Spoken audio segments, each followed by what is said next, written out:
Hi everyone, so this is one concern जो हर एक student को होता है। जो भी सोशल साइंस का स्टूडेंट होता है उसको हमेशा एक कंसर्न जरूर होता है कि हम किस तरीके से अपनी आंसर्स फ्रेम करें। हम अपने आंसर्स आखिर लिखे कैसे, हम अपने आंसर्स में क्या डालें। मैम प्लीज इस चीज में हमारी थोड़ी सी हेल्प कर दीजिए। ओके, तो यहाँ पर आज के सेशन में मैं आपको क्या बताने वाली हूँ। आज के सेशन में आपको बताने वाली हूँ कि किस तरह से आप बेस्ट आंसर्स लिख सकते हो सोशल साइंस में, एकदम बेस्ट, है ना। सबसे बेस्ट आंसर्स, मतलब आपकी क्लास में आपके जितने भी एज ग्रुप है उनमें से सबसे बेस्ट आंसर्स आप कैसे लिख सकते हो, that I am gonna suggest. क्यों बता सकती हूँ मैं इतने अच्छे से? क्योंकि मैंने खुद भी लिखे और मेरे बहुत अच्छे मार्क्स आए थे। Okay, I topped, so and I am not lying about it. Right, so yes, पहली चीज, सबसे पहली चीज देखो, आंसर राइटिंग के लिए सबसे पहले एक इंपॉर्टेंट चीज होती है, I was checking this only कि कलर सही दिख जाए आप लोगों को। सबसे पहले आंसर में होती है एक मेन बॉडी, ठीक है। एक मेन बॉडी होती है जो आपका आंसर होता है, जो आपका एक्चुअल आंसर होता है, ठीक है ना। लेकिन सिर्फ मेन बॉडी से काम नहीं चलता है, उसके लिए आपको थोड़ा सा, ठीक है, थोड़ा सा एक्स्ट्रा एफर्ट भी पुट करना पड़ता है। एक्स्ट्रा एफर्ट में क्या होता है, सबसे पहली चीज अभी मैं एक्सप्लेन भी करूंगी। अभी तो सिर्फ एलिमेंट्स देख रहे हैं, यानी हम अभी क्या डिस्कस कर रहे हैं, एलिमेंट्स ऑफ बेस्ट आंसर। एक बेस्ट आंसर के क्या क्या एलिमेंट्स हो सकते हैं वो हम डिस्कस कर रहे हैं, ठीक है। तो सबसे पहले आंसर की मेन बॉडी, लेकिन उससे पहले होता है एक प्यारा सा इंट्रोडक्शन, है ना। फॉर एग्जाम्पल, चलो एक छोटा सा ही क्वेश्चन का आंसर डिस्कस कर लेते हैं। जैसे अगर आपसे किसी ने पूछा है which fibre is known as the golden fibre, okay, आपने लिख दिया जूट, फिर मजा नहीं आएगा। आप उसमें एक इंट्रोडक्शन डालेंगे, ठीक है। एक थोड़ा सा, ये कला होती है बेटा, ठीक है, it is an art and it comes with practice, okay. तो उसमें आपको पहले एक इंट्रोडक्शन डालना पड़ेगा। वो इंट्रोडक्शन क्या होगा बच्चे? वो इंट्रोडक्शन होगा कि भाई which fibre is known as the golden fibre, jute, ठीक है, मेन बॉडी है। लेकिन the fibre that is known as the golden fibre is jute, okay. The fibre that is known as the golden fibre. अब ये था आपका introduction, जो कि आपने क्वेश्चन में से ही लिया।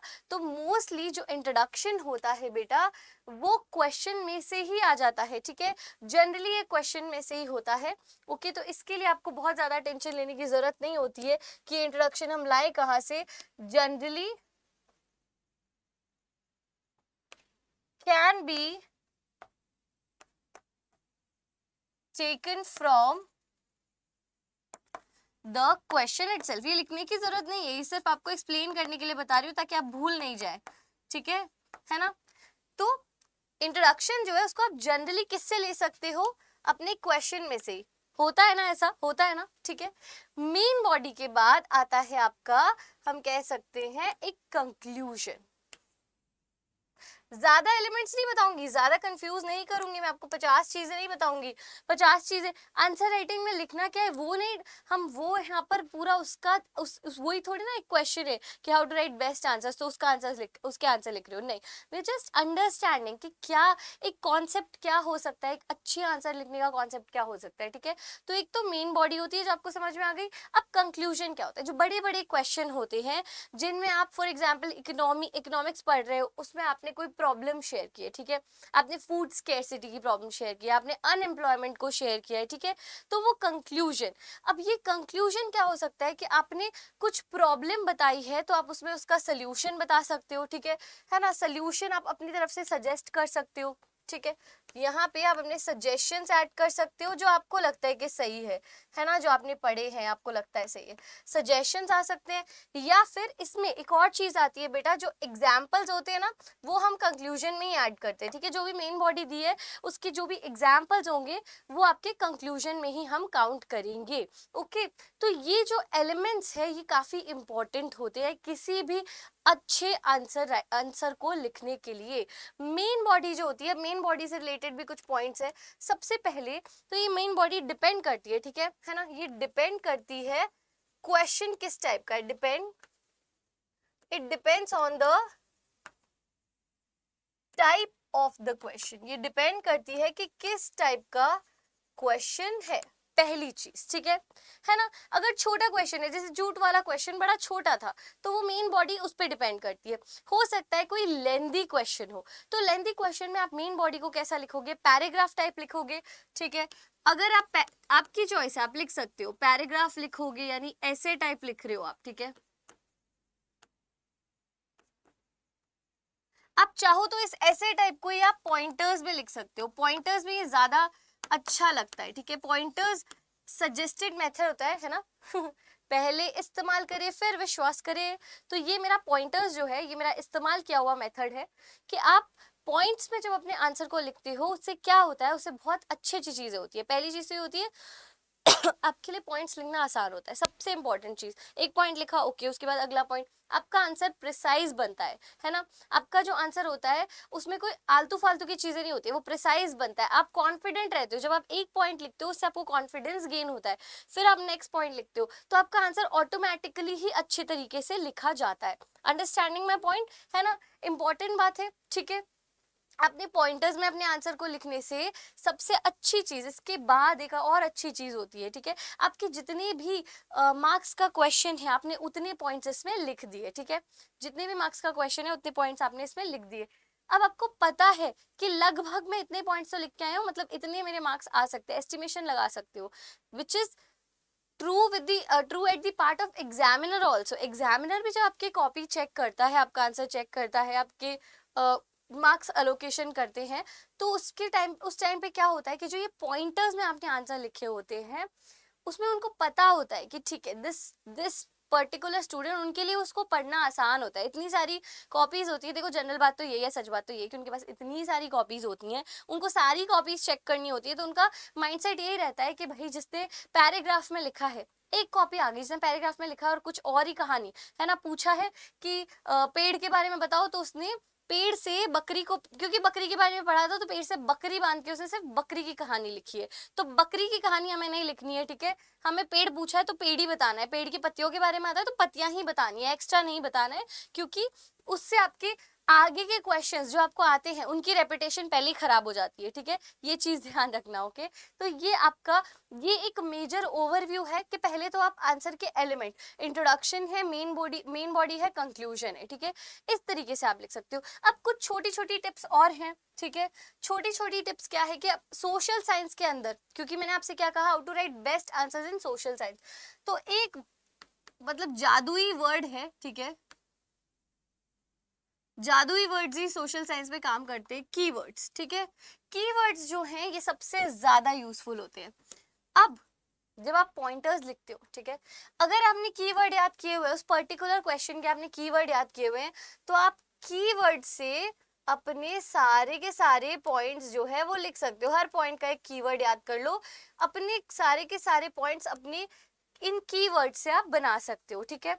पहली चीज तो कीवर्ड्स बहुत इंपॉर्टेंट होते हैं। अब कीवर्ड्स को यहाँ पर, कीवर्ड्स का यहाँ पर एक और काम, तो एक तो आपके लिए काम आ गए, ठीक है, कि आपने याद रखा उनको कि हाँ, या हमारे कीवर्ड से हमारे पॉइंटर्स बन गए। हर हर हर कीवर्ड में अपने पॉइंट्स है, ठीक है। अब इन पॉइंट्स में जहां जहां पे आपका कीवर्ड आ रहा है, कीवर्ड, उसको आप क्या करेंगे, उसको आप हाईलाइट करेंगे, ठीक है। जहां पे भी आपका कीवर्ड है उसको आप हाईलाइट करेंगे, ऑलराइट।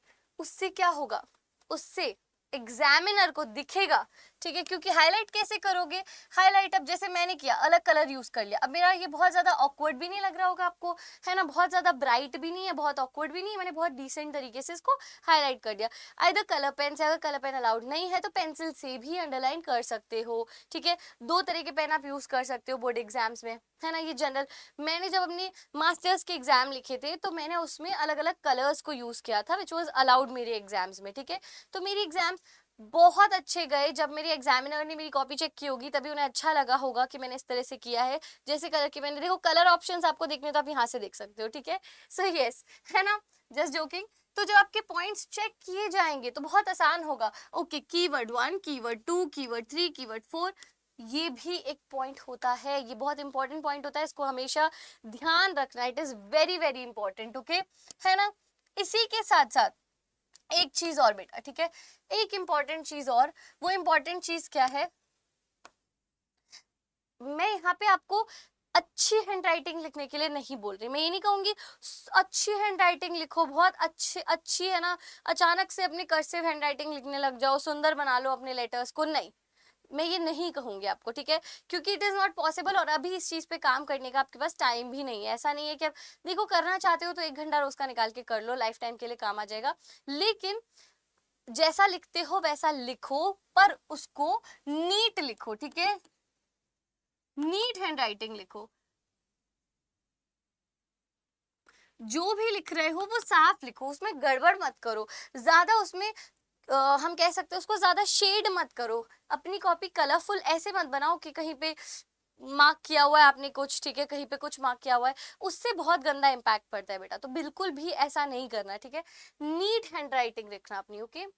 उसके अलावा एक पॉइंट और, एक बहुत ही इंपॉर्टेंट पॉइंट है, ठीक है, आप हमेशा पूछते हो, एक चीज आप बहुत ज्यादा पूछते हो, देखो नीट हैंडराइटिंग हो गई, कीवर्ड्स हो गए, आपने मार्कर यूज करना है आप कर लो, आपने जो यूज हाइलाइटर बेसिकली यूज करना है कर लीजिए, ठीक है, अपने क्वेश्चन नंबर्स का बराबर ध्यान दीजिए, ठीक है, क्वेश्चन के जो नंबर्स है उन पे बहुत ध्यान देना है, ठीक है। अब एक लास्ट इंपॉर्टेंट बात, इनसे यही, ये जो लास्ट इंपॉर्टेंट बात मैं बता रही हूँ, ये आपका लास्ट और इंपॉर्टेंट एलिमेंट है, जो कि एलिमेंट किसका है, बेस्ट आंसर राइटिंग का, ठीक है। अब आप पूछते हो, कई बार मैं आपको देखती हूँ, मैंने बहुत जगहों पे देखा है, बच्चे पूछते हैं कि हम फ्लो चार्ट में लिखें, ठीक है, हम फ्लो चार्ट बनाएं, या फिर हम जो है फ्लो चार्ट बना दें, या फिर हम जो है ऐसे में लिख दें, ठीक है, पॉइंटर्स में लिख दें, अभी जो हमने डिस्कस किया मैंने कहा पॉइंटर्स में लिख दो, ठीक है ना, या आप कहोगे कि हम किस तरीके से लिखें, मतलब आप बेसिकली ये पूछते हो किस तरीके से लिखें, तो ये सारे पॉइंट्स में से अगर मैं कहूँ फ्लो चार्ट में भी लिख दो, ऐसे में भी लिख दो, और पॉइंटर्स में भी लिख दो, तो कैसा होगा, ये बेस्ट एलिमेंट है। हर आंसर में जहां पे आप पॉइंटर्स बना सकते हो वहां पे आप डेफिनेटली ऐसे लिख सकते हो, ठीक है ना, ऐसे लिख सकते हो, साथ साथ में आप फ्लो चार्ट भी बना सकते हो, हर पॉइंट जहां जहां पे आप पॉइंटर्स में लिख सकते हो वहां पे फ्लो चार्ट बन सकता है, जहां पे फ्लो चार्ट बन सकता है वहां पे पॉइंटर्स बन सकते हैं, और इन तीनों को आपस में आराम से आंसर राइटिंग इस तरीके से हो सकती है, ठीक है ना, क्योंकि जो भी आप पॉइंट्स लिख रहे हो वो आपके फ्लो चार्ट में भी काम आ जाएंगे, ठीक है, जो आप फ्लो चार्ट बना रहे हो वो आपके पॉइंट्स में भी काम आ जाएंगे। अब करना क्या है, जब भी आप अपना आंसर लिखोगे तो आपने अपने पॉइंट्स डालने से पहले, ठीक है ना, पॉइंट्स डालने से पहले आप क्या कर सकते हो, एक सुंदर सा फ्लो चार्ट बना सकते हो, ठीक है, एक सुंदर सा फ्लो चार्ट बना सकते हो, ए है और बी है, ठीक है, आपसे पूछा है ए बी बताओ, तो ए बी का एलिमेंट आपने एक ए निकाला एक बी निकाला, आपने एक्सप्लेन किया। अब ये तो आपने एक सुंदर सा फ्लो चार्ट बना दिया, इसी आंसर में इस फ्लो चार्ट को आप क्या कर सकते हो, आप ए बी का इंट्रोडक्शन लिखोगे, फिर ए क्या है उसको एक्सप्लेन करोगे, बी क्या है उसको एक्सप्लेन करोगे, बीच में आपका ऐसे टाइप भी आ गया, ठीक है। आई होप कि समझ में आ रहा होगा, थोड़ा सा स्ट्रैटेजिकली अपना प्लान करके चलोगे तो डेफिनेटली बेस्ट आंसर, इस ये पॉइंट्स अगर आपने कैरी कर लिए तो इससे बेस्ट आंसर आपका कोई और हो ही नहीं सकता। ये कुछ छोटी सी, मैंने आपको बहुत ही बेसिक सी कुछ छोटी छोटी सी इतनी इतनी सी बातें बताई है, इनको प्लीज फॉलो करोगे तो डेफिनेटली आपके बोर्ड एग्जाम क्या, आपके ग्रेजुएशन के एग्जाम्स क्या, आपके मास्टर्स के क्या, पीएचडी करोगे तो पीएचडी के क्या, आईएएस यूपीएससी में भी देखोगे तो बेसिक एलिमेंट्स यही होते हैं, है ना। यूपीएससी में आपके डेटा और ऐड हो जाता है, यस जहाँ पे आपके डेटा है, ठीक है, जहाँ पे आपके ईयर्स हैं उन ईयर्स को बकायदा लिखें, ईयर्स को मार्क करें, ठीक है, अपने पंक्चुएशंस का, मार्किंग्स का बहुत अच्छे से ध्यान दें। आपने पूरा आंसर लिख दिया, फुल स्टॉप नहीं लगाया, इंग्लिश का पेपर थोड़ी है, ये थोड़ी ध्यान देंगे हम, है ना, नहीं ऐसा नहीं करो। आंसर को मैंने इसीलिए कहा नीट आंसर्स लिखो, अपने आंसर्स को छोड़ मत दो, ठीक है, अपने बीच में आपने कोई गैप नहीं छोड़ा, ये नीट आंसर राइटिंग होती है, ठीक है, नीट आंसर्स लिखो, गैप छोड़ना है बकायदा, बराबर बराबर गैप छोड़ना है, हैंड राइटिंग भले इंप्रूव मत करें पर अपने आंसर्स को तरीके से लिखे, ठीक है, ये सोचे कि आप पता है किस तरीके से लिखो मैं बताती हूँ, उस तरीके से लिखो जैसे नई कॉपी आती है और जब पहली बार पहले पेज पे लिखते हो बस उसी तरीके से लिखना है, बेस्ट लिखते हैं, उस पहले पेज पे सब लोग बेस्ट लिखते हैं जब सेशन स्टार्ट होता है तब, है ना। जब हमारा जब हम नई क्लास में जाते हैं और नई कॉपीज मिलती हैं और जब हम पहली बार लिखते हैं वो बेस्ट होता है, ठीक है। तो बस उसी तरीके से नीट लिखना है। Okay, so yes, I hope this helps you, और इसी के साथ आप जो है बेस्ट आंसर राइटिंग कर पाओगे। Okay, all the best. ऐसे ही और वीडियोस के लिए मैं आपके लिए ऐसे ही और वीडियोस मैं आपके लिए लेकर आती रहूंगी जिनसे आपको हेल्प मिले। लेकिन लेकिन लेकिन मेरा पॉइंट क्या है कि अगर आपको लगता है कि आपको किसी पर्टिकुलर टॉपिक पे, किसी पर्टिकुलर पॉइंट पे गाइडेंस की ज़रूरत है, ठीक है, सोशल साइंस से रिगार्डिंग, तो आप ज़रूर इस वीडियो के नीचे जो कमेंट्स है, कमेंट सेक्शन है, उसमें कमेंट्स करके अपने सजेशंस दे सकते हैं। Okay, all right, bye bye, have a good day, keep smiling everyone.